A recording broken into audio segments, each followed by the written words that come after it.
ਮੁਰਸ਼ਦ ਇਮਰਾਨ ਖਾਨ ਨੇ ਸੱਚ ਆਖਿਆ ਸੀਗਾ ਕਿ ਇਹ ਲੋਕ ਪੜ੍ਹੇ ਲਿਖੇ ਨਹੀਂ ਤੇ ਪੜ੍ਹਨ ਲਿਖਣ ਦੀ ਕੋਸ਼ਿਸ਼ ਵੀ ਨਹੀਂ ਕਰਦੇ।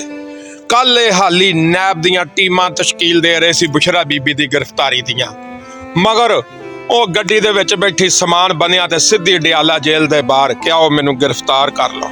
ਇਹਨਾਂ ਦੇ ਦੰਦ ਨਾਲ ਦੰਦ ਜੁੜ ਗਏ ਕਿ ਜਨਾਬ ਇਹ ਕੀ ਹੋ ਗਿਆ, ਅਸੀਂ ਤੇ ਬੜੀਆਂ ਫਿਲਮਾਂ ਮੂਵੀਆਂ ਡਰਾਮੇ ਬਣਾਉਣੇ ਸੀਗੇ ਤੇ ਉਹ ਆਪ ਆ ਗਈ ਆ। ਫਿਰ ਇਹਨਾਂ ਜਨਾਬ ਅਨਪੜ੍ਹਾਂ ਨੇ ਕੱਲ ਇਹ ਕੋਸ਼ਿਸ਼ ਕੀਤੀ ਆ ਕਿ ਉਹਨੂੰ ਬਣੀ ਗਾਲਾ ਬੰਦ ਕਰ ਦਿੱਤਾ ਵਾ। ਹਮਦਰਦੀ ਜਨਾਬ, ਇਹ ਹਮਦਰਦੀ ਲਈ ਨਹੀਂ, ਇਹ ਇੱਕ ਬੀਬੀ ਵਾਸਤੇ ਬਿਆਨੀਆਂ ਤਿਆਰ ਕੀਤਾ ਜਾ ਰਿਹਾ ਵਾ।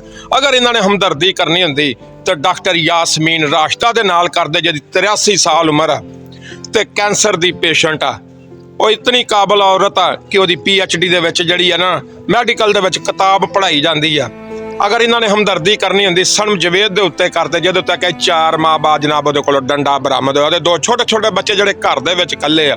ਇਹਨਾਂ ਹਮਦਰਦੀ ਕਰਨੀ ਹੁੰਦੀ ਤੇ ਆਲੀਆ ਹਮਜ਼ਾ ਦੇ ਨਾਲ ਕਰਦੇ ਕਿ ਜਿਨ੍ਹਾਂ ਨੂੰ ਅਦਾਲਤਾਂ ਜ਼ਮਾਨਤਾਂ ਦੇ ਰਹੀਆਂ ਵਾ, ਮਗਰ ਇਹ ਉਹਨਾਂ ਨੂੰ ਫੇਰ ਗ੍ਰਿਫਤਾਰ ਕਰ ਲੈਂਦੇ ਆ। ਇਹਨਾਂ ਦਾ ਝੂਠਾ ਬਿਆਨੀਆਂ ਕਿੱਥੋਂ ਫੜਿਆ ਜਾਂਦਾ ਵਾ, ਜਦੋਂ ਗਰੀਦਾ ਫਰੂਕੀ ਇਹਨਾਂ ਦੇ ਲਿਫਾਫੇ ਲੰਡੇ ਲਪਾੜੇ ਟਵੀਟ ਕਰਕੇ ਬਿਆਨੀਆਂ ਬਣਾਉਣ ਦੀ ਕੋਸ਼ਿਸ਼ ਕਰਦੇ ਨੇ, ਉੱਥੋਂ ਜਨਾਬ ਇਹ ਫੜੇ ਜਾਂਦੇ ਨੇ।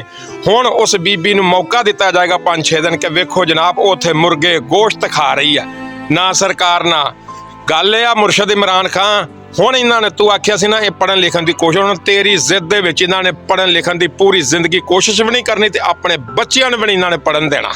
ਮੰਨ ਗਿਆ ਮੁਰਸ਼ਦ ਤੈਨੂੰ।